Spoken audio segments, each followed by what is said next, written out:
Getsemane Kids vai apresentar a verdadeira Páscoa. Há muito tempo atrás, Jesus veio ao mundo para morrer por nossos pecados, por uma morte de cruz triste e dolorosa. Gente, Jesus morreu.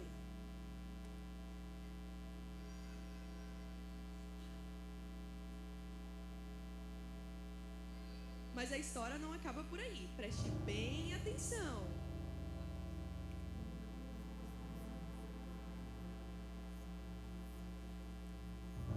Olha, 2 soldados.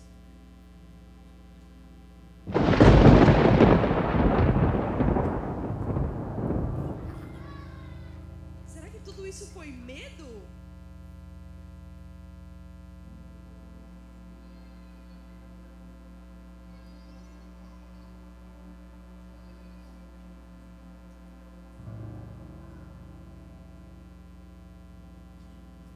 Olha, aí está Maria, caminho do túmulo.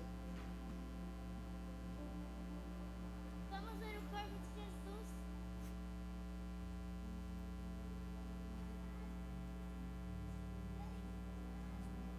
Cadê o corpo dele?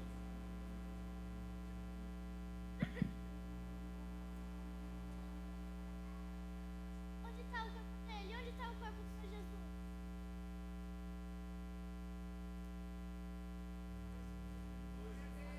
Ei, você aí no banco, não chore, pois Jesus vive e Ele ressuscitou no 3º dia e está aqui. Cristo vive. Aleluia! Glória a Deus!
Não existe amor maior que o de Jesus, que por todos seus amigos ele se deu, e com braços bem abertos lá na cruz, recebeu todo o pecado que era meu, maior que a montanha, maior que o mundo inteiro. O amor do meu Jesus, que me amou primeiro, maior que a montanha, maior que o mundo inteiro. O amor do meu Jesus, que me amou primeiro. João 3,16 diz: porque Deus tanto amou o mundo que deu o seu Filho unigênito, para que todo o que nele crer não pereça, mas tenha a vida eterna. Não existe amor maior que o de Jesus, que por todos seus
que me amou primeiro.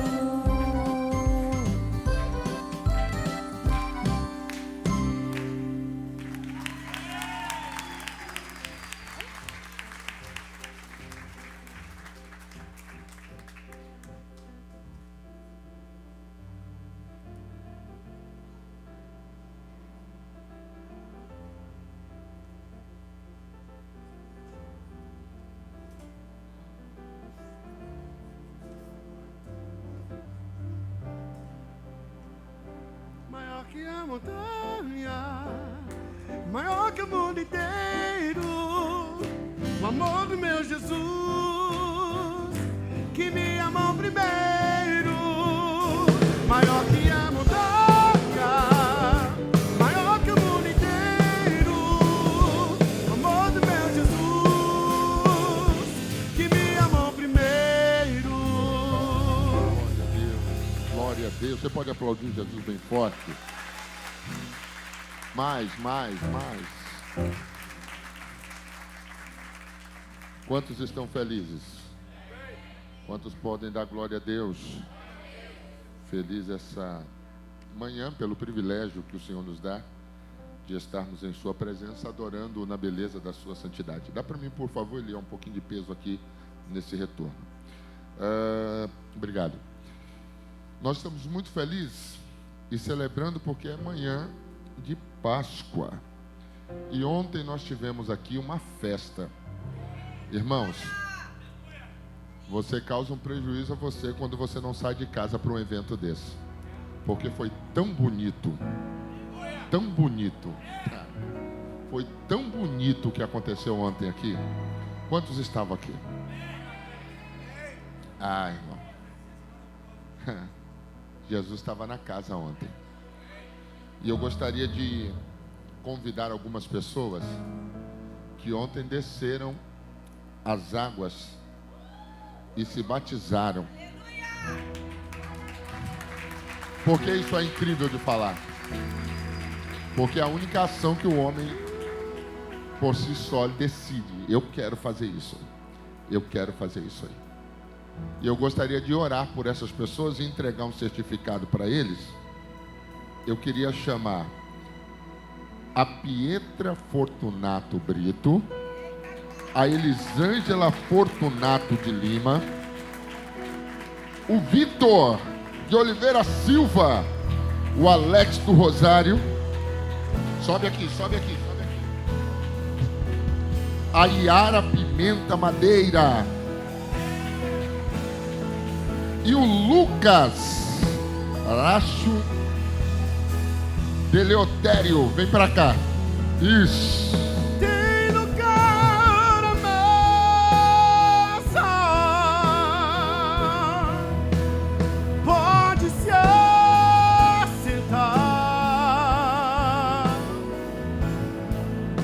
Venha, não demore, estou te esperando. Aqui é teu lugar.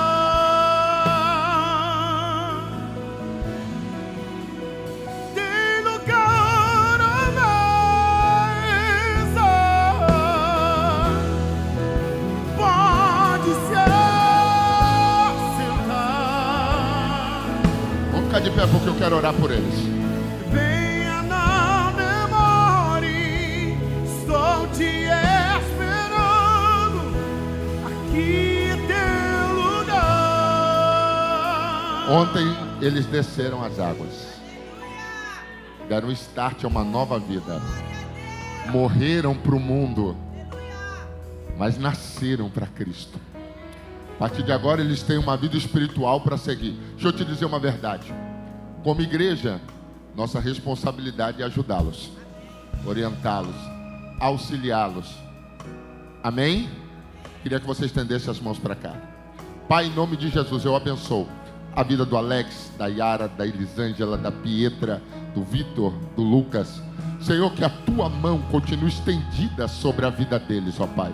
Eu ministro sobre eles crendo que um novo tempo está sendo liberado sobre a sua vida, ó Pai, que ali, assim como eles decidiram, assim como eles cruzaram uma linha, ó Deus eterno de decisão, ministra sobre a vida deles algo novo, poderoso, para que o teu nome seja em tudo glorificado, em nome de Jesus. Aplaude Jesus bem forte.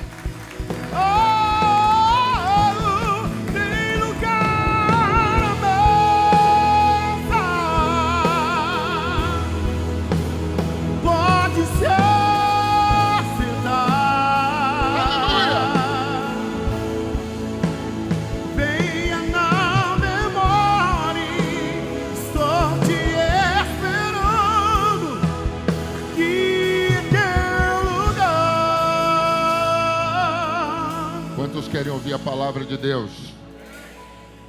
Eu tenho um certificado de apresentação da Radassa Santana Coelho. Cadê os pais dela? Deixa eu ver. Tá aqui?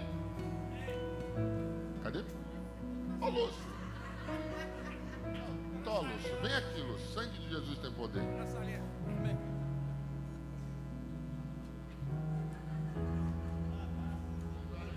Minha vida é difícil pra caramba. Por favor, abra sua Bíblia. 20 minutos para a gente meditar numa reflexão bíblica. Lucas, capítulo de número 24. Lucas, capítulo de número 24. Glória a Deus.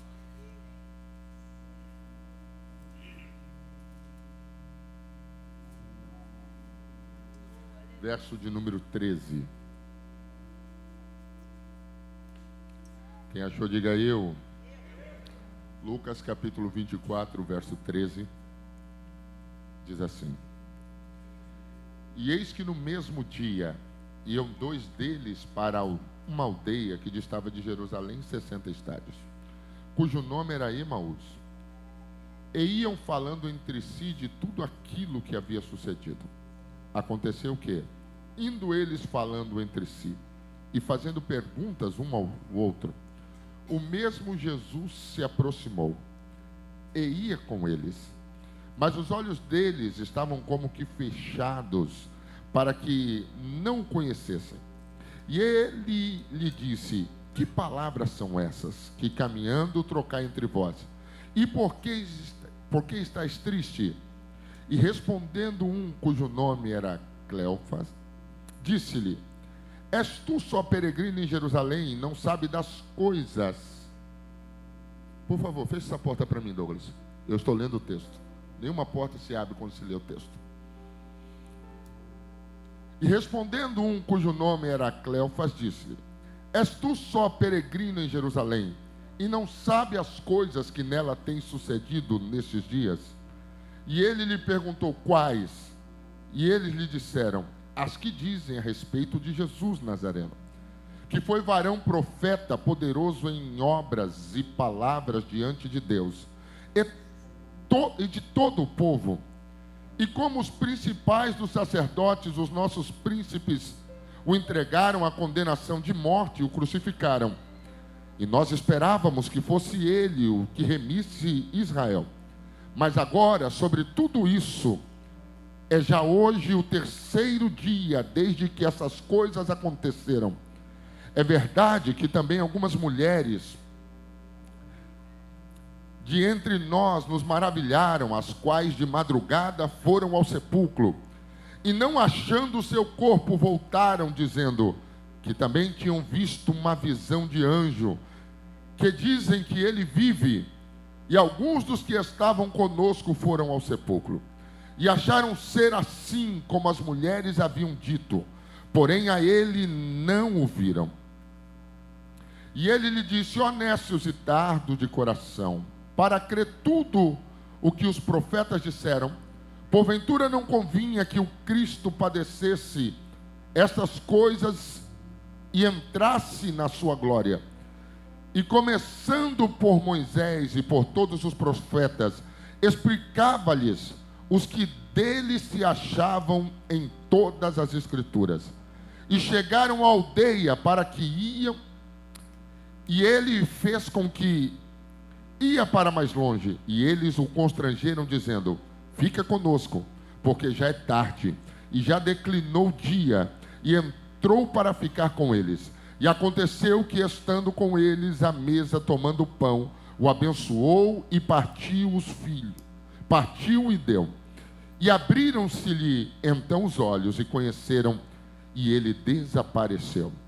E disseram um para o outro: porventura não ardia em nós o nosso coração, quando pelo caminho nos falava, e quando nos abria a Escritura? E na mesma hora levantaram-se e tornaram para Jerusalém, e acharam congregados 11, e os que estavam com eles, os quais diziam: ressuscitou verdadeiramente o Senhor, e já... Sempre que abrirmos a Bíblia, escute o que eu vou dizer agora, decore o que eu vou dizer.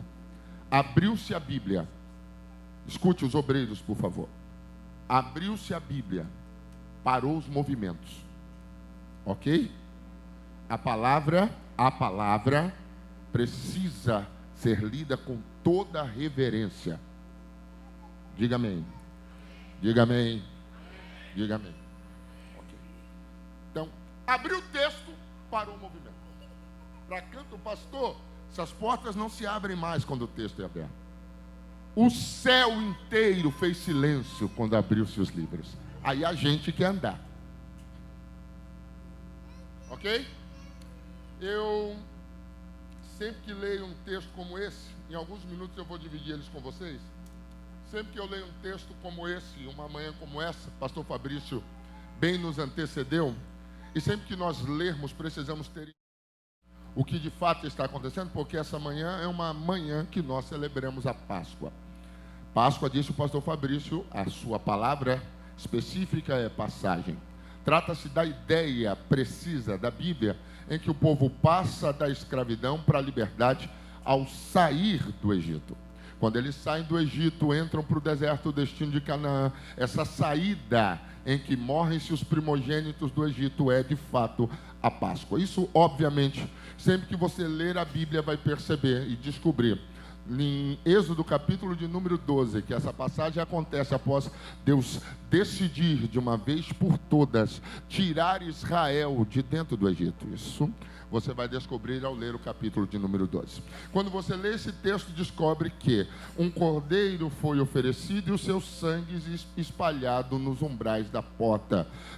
O cordeiro morre e o povo é liberto. Isso entendendo que Cristo é o Cordeiro de Deus que tira o pecado do mundo, e pelo seu sacrifício nós fomos livres. E aí, por que a gente sempre pergunta, sempre que eu leio algo desse tipo, alguém vai me perguntar: pastor, por que é que Jesus morreu? Qual é a finalidade disso? Alguém um dia me disse: por que é que alguém precisava morrer por mim? E aí você precisa entender, ao ler a Bíblia, em Gênesis capítulo de número 2 e 3, vai descobrir que Deus planta um jardim, insere dentro desse jardim sua maior criação, o homem.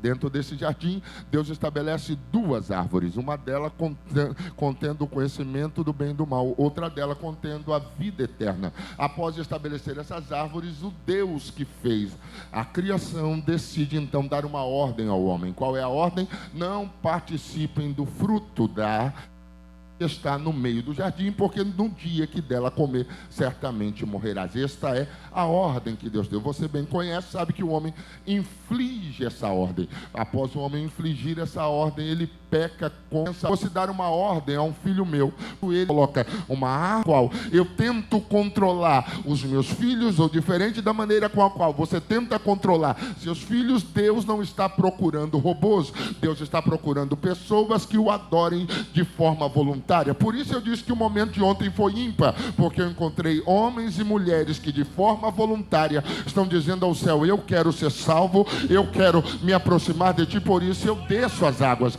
É uma opção, uma escolha, entre tantas escolhas que o homem tinha, entre tantas coisas que eles podiam fazer, decidiram vir para cá, descer as águas batimais, morrer para o mundo e nascer para Cristo. Foi isso que aconteceu. O homem está dentro do jardim e ele decide decide, porque Deus não queria robôs, mas pessoas que o adorassem de forma voluntária, ele decide participar. O que a gente precisa ter em mente é que Deus carrega em si alguns atributos. Quais atributos Deus carrega? Alguns atributos são comunicáveis, outros não comunicáveis. O que isso significa, pastor? Que dentro dos atributos de Deus, Deus carrega em si algumas coisas que ele não quebra, porque é o seu princípio, é o que Deus é. Então Deus traz em si justiça, Deus traz em si amor, Deus traz em si santidade. Esses atributos não podem ser quebrados. E quando Deus do céu decide então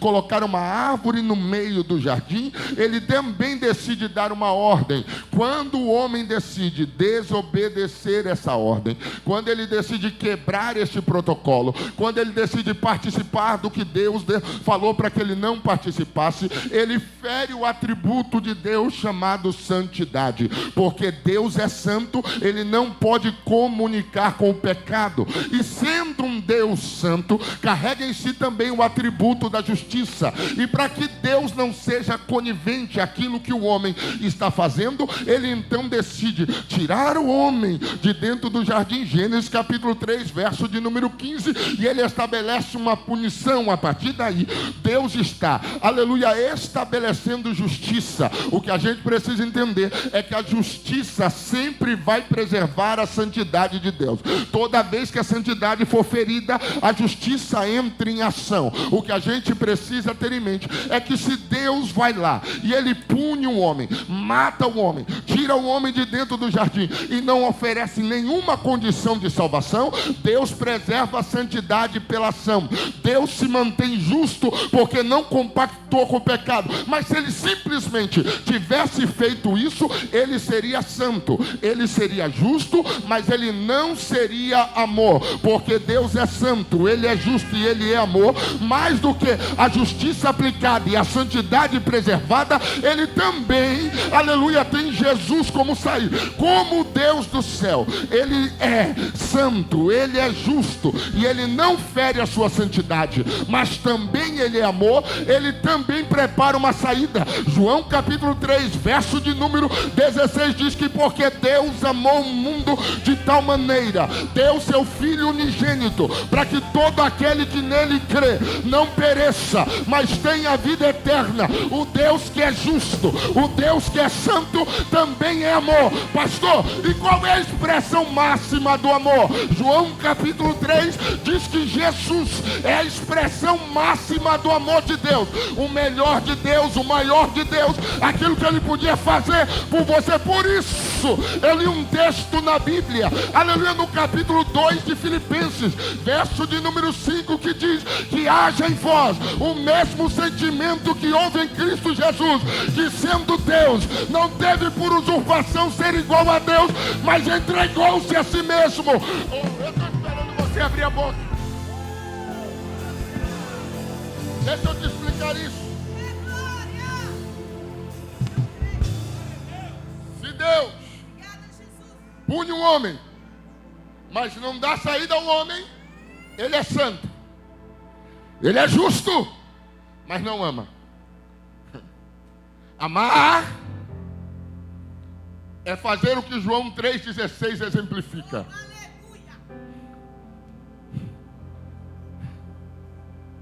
Deus não tem amor. Deus é a expressão máxima do amor. Vou dizer isso de novo. Você ama alguém. Deus é amor. Vou dizer isso de novo.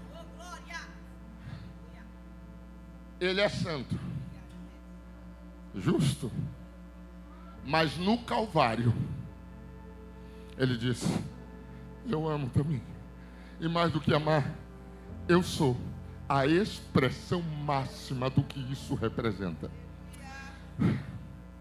Quando Jesus vai andando, quando o sangue vai vertendo após as chicotadas, quando ele é pregado na cruz, quando lhe é coroado uma coroa de espinhos, quando a sua alma, aleluia, está angustiada, quando ele passa a via dolorosa, sabe o que está dizendo? Que Deus é santo, que Deus é justo, mas que Ele também é amor. E eu não sei se você consegue entender isso, porque para nós, por muito tempo, nós resumimos a nossa vida cristã a pelo menos frequentar um ambiente como esse, ou resumir a realidade sobre a qual eu vivo. Mas eu preciso te dizer uma verdade: a vida que você vive, quem deu foi o Deus do céu. A vida que você tem, quem deu foi... E sabe por quê? Além dessa vida, a vida eterna, porque o sacrifício do Calvário foi feito por cada um de... Eu queria que você tivesse a coragem de segurar na mão de alguém, por favor. Em uma manhã como essa, eu quero falar sobre o livramento, mas com muito zelo no meu coração. Segure na mão de alguém, por favor. Enche esse pulmão aí. E eu queria que você dissesse: se prepare essa manhã, porque mais do que justiça e santidade, de forma igual, Ele também é a expressão máxima do amor. Cada gota do sangue que verter é Deus dizendo: te amo. Cada furo, aleluia, das chicotadas é Ele dizendo: te amo. Cada sangue vertido é Ele dizendo: te amo. Cada via dolorosa é Ele dizendo... eu queria que você levantasse uma mão, é pouca.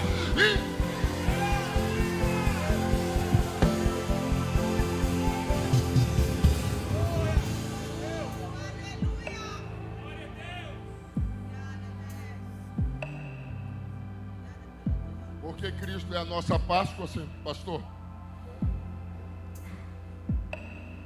Porque o Cordeiro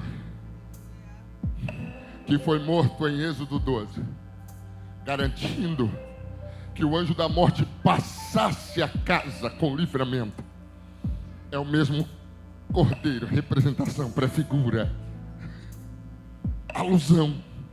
É o mesmo Cordeiro levantado no Calvário, para que a morte não fosse mais sua realidade, para que a vida morasse no seu contexto, para que a morte não fosse mais uma verdade. Pastor, quando Jesus, e o texto que eu lhe disse, que esse Jesus acaba de ressuscitar, é manhã de domingo no texto que eu li, é manhã, 2 minutos e eu concluo, manhã de domingo. Na manhã de domingo, ladeia no coração das pessoas uma questão. Já não era mais uma questão de fé, ladeia no coração desses discípulos uma preocupação. Jesus morreu na sexta-feira. Na manhã de domingo ela vem revelar que parece que esses 3 anos e meio que eles passaram seguindo a Jesus foi tentativa sem sucesso.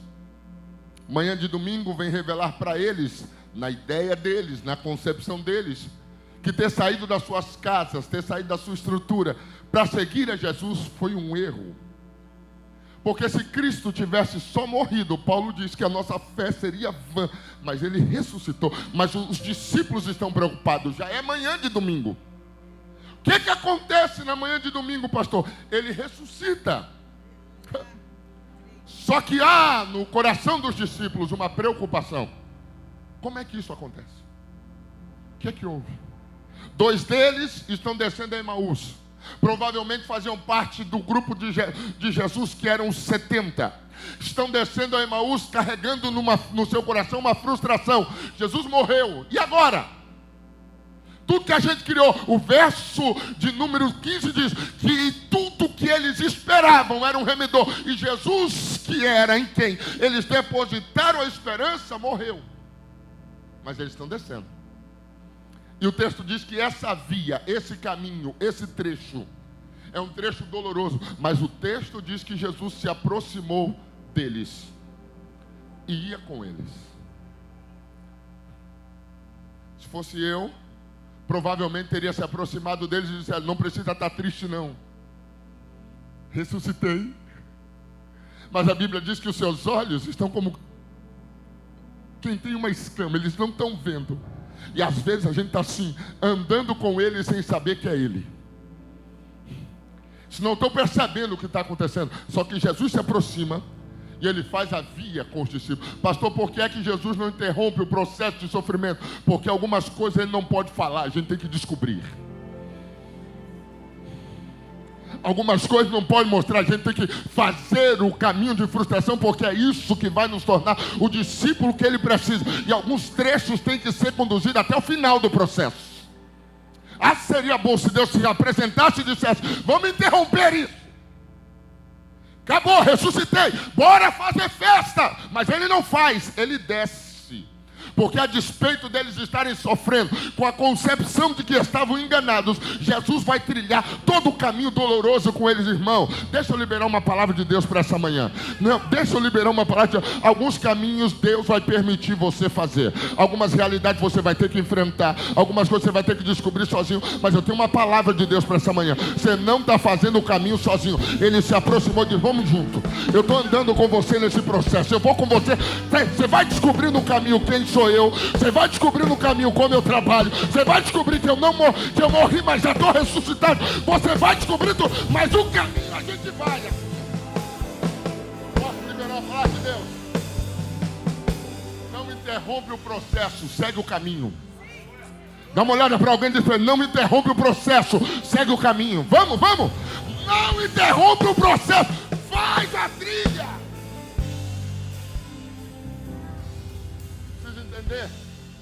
Que algumas coisas só vão acontecer no caminho. Algumas coisas só vão acontecer no caminho. Algumas verdades só vão acontecer no caminho. Deus só vai se revelar no caminho. Por isso ele precisa fazer o trecho. Só que Jesus vai fazendo junto. Eu queria que você cutucasse alguém assim. César, ele sabia que você não está andando sozinho. Não, vamos lá, até ele acordar. Sabia que você não está andando sozinho. Sabia que você não está vivendo isso sozinho. Sabia que você não está experimentando essa fase sozinho. Sabia que ele está andando com você. Vai dizendo para ele. Isso. Jesus vai. E eles vão falando. Jesus pergunta o que eles estão passando, porque não sei se você sabe, mas há um interesse de Deus na tua realidade. O que está acontecendo? Eles estão dizendo: estamos falando de Jesus. Jesus, você não está sabendo? Não. O que houve? A gente esperava que era ele, mas ele morreu. A gente esperava que seria assim, mas ele morreu. A gente esperava que ele ia remir Israel, mas ele morreu. Aleluia. Quando eles fazem isso, Jesus os repreende, dizendo: mas não era para acontecer assim? Não falaram que seria desse jeito? Os profetas não vieram antes avisando? E o que a gente precisa ter em mente é que Jesus sempre vai cumprir o propósito dele. Ele podia poupar isso, mas ele vai cumprindo o propósito. Não falaram que seria assim? Não seria esse caminho, esse meio, essa via? Não seria assim? Irmãos, e enquanto eles vão andando com a esperança partida, Jesus vai explicando que aquilo que parecia tragédia, na verdade era vida. Enquanto eles estão indo com a esperança comprometida, Jesus está dizendo: o que vocês achou que era errado é o que está dando certo. Eu morri. É engraçado, porque Jesus faz o caminho todo, mas não diz ressuscitei. Porque, pastor, algumas coisas você precisa descobrir. Faz o caminho todo, mas não diz: estou vivo, pode ficar tranquilo. Algumas coisas você precisa de... Eu quero liberar uma palavra para essa manhã, para a gente orar. Se prepare. Porque algumas coisas você vai descobrir nesse processo que Jesus te introduziu. E o que você vai descobrir é que o que ele tem para a tua história é maior do que a sua realidade de vida. Ele permite o caminho inteiro. Mas quando eles chegam em Emaús, que ele entra na casa, que Jesus pega o pão e parte, seus olhos se abrem e eles entendem: quem está aqui, de fato, não é um fantasma, não é alguém que veio de uma realidade, de um outro mundo, de um espírito. Não. Quem está aqui é o próprio Jesus. E a Bíblia diz que eles decidem voltar. E eles voltam pelo mesmo caminho. O caminho que eles fizeram frustrados, derrubados, derrotados. O caminho de angústia, amanhã de domingo, que era para ser de tristeza, eles voltam. Só que o coração cheio de alegria, com uma nova mensagem na boca, dizendo: ele não está mais morto. Eu estou esperando você levantar a mão. Isso, se coloca de pé para que eu ore por você, por favor. Isso, se coloca.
Levante as mãos desse crente, levante. Na manhã de domingo. Na manhã de domingo. Nossa esperança é consumada. Na manhã de domingo. A vida volta para a nossa realidade. Na cruz. Na cruz. Na cruz. Na cruz. Nossa esperança é avivada. Na cruz.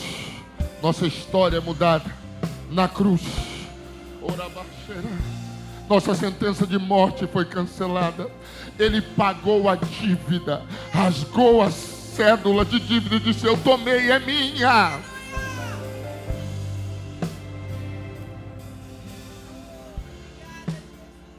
Quero orar por você. De olhos fechados como você está. De olhos fechados como você está. Jesus, eu abençoo a vida dos teus filhos agora. Que nessa manhã o Senhor encontre, ó Pai eterno, os teus filhos que já chegaram aqui, alguns como os discípulos no caminho de Emaús, frustrados, decepcionados. Alguma coisa fugiu do controle deles.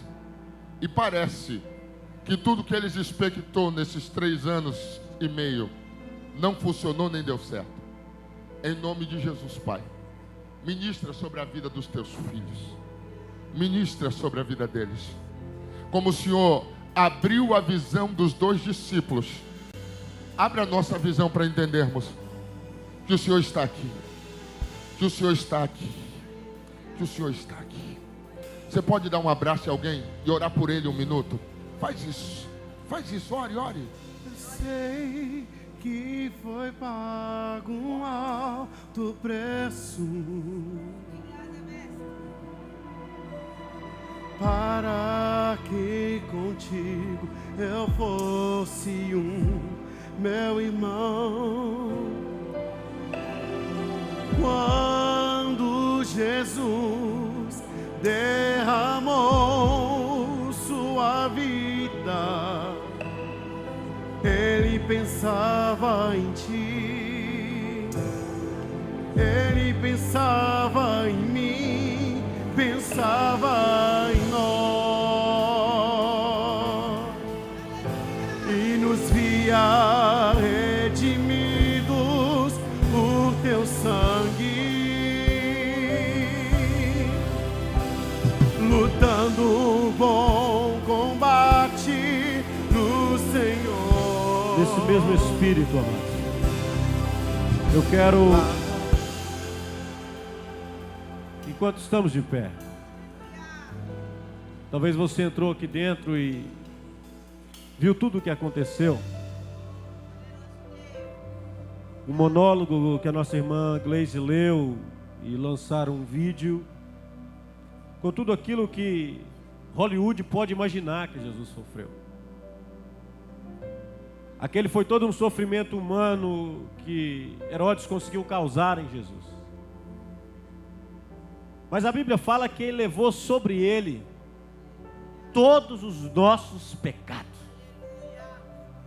Tinha um peso muito superior, tinha uma dor muito maior do que aquela que nós podemos ver e imaginar. Havia um sofrimento num mundo a qual eu não tenho acesso e você também não, que ele sofreu para que hoje eu pudesse ser livre, para que eu hoje pudesse ter livre acesso ao céu, para que hoje eu pudesse me reunir com irmãos e adorar num domingo de Páscoa. Aquela cruz era minha, aquela cruz era sua, e entender isso é fator determinante para caminharmos com um sentimento de gratidão. Nós não merecíamos estar aqui. Eu não merecia estar aqui, mas Jesus resolveu sofrer por mim e por você. Ele é amor, Ele é justiça, Ele é tudo que foi pregado aqui. E hoje, para você que entrou nesta casa, que ainda não tem o seu nome escrito no livro da vida, Ele preparou essa oportunidade para que você hoje pudesse pensar a respeito disso. Ele quer te dar a liberdade que eu tenho, que essa igreja tem. Somos livres. Por que nós somos livres? Porque Ele vive. Somos livres por quê? Porque o castigo que nos traz a paz hoje estava sobre Ele. E por todas aquelas pisaduras a qual vimos aqui nesse cenário, nós fomos sarados. Nós caminhamos em um caminho de tristeza, como foi pregado pelo nosso pastor Rogério, de tristeza, um caminho semelhante ao caminho de Emaús, onde estávamos sendo condenados pelo pecado, sem esperança, sem expectativa. Mas hoje caminhamos neste mesmo caminho, livres. Podendo cantar com alegria que estamos cantando aqui hoje, Ele vive, Ele vive, Ele vive. E nós podemos crer no amanhã. Esse amanhã seja aqui na terra, ou seja na eternidade. Nós cremos nesse amanhã. Nós entendemos que já iniciamos uma caminhada eterna com Cristo. Se terminarmos aqui hoje, amanhã nós estaremos na eternidade com Cristo. Se perdermos a vida aqui hoje, temos uma eterna ao seu lado do céu. Se a enfermidade nos consumir hoje, temos um corpo incorruptível de glória nos aguardando no céu, porque Ele morreu por mim, mas ressuscitou ao terceiro dia, me garantindo esta vida. E Ele quer garantir para você hoje esta vida eterna com Cristo. Tem alguém para Jesus aqui hoje? Tem alguém que quer sair daqui com a certeza de que o amanhã é garantido? Eu não quero insistir porque o tempo já passou, mas Jesus te trouxe aqui para que você possa ser um dos tais como ontem renasceram em Cristo. Todo esse trabalho, tudo que acontece aqui hoje, primeiro é para glorificar a Deus, segundo é para que você tenha uma oportunidade de salvação. Vamos aplaudir o Senhor Jesus? Podemos assentar.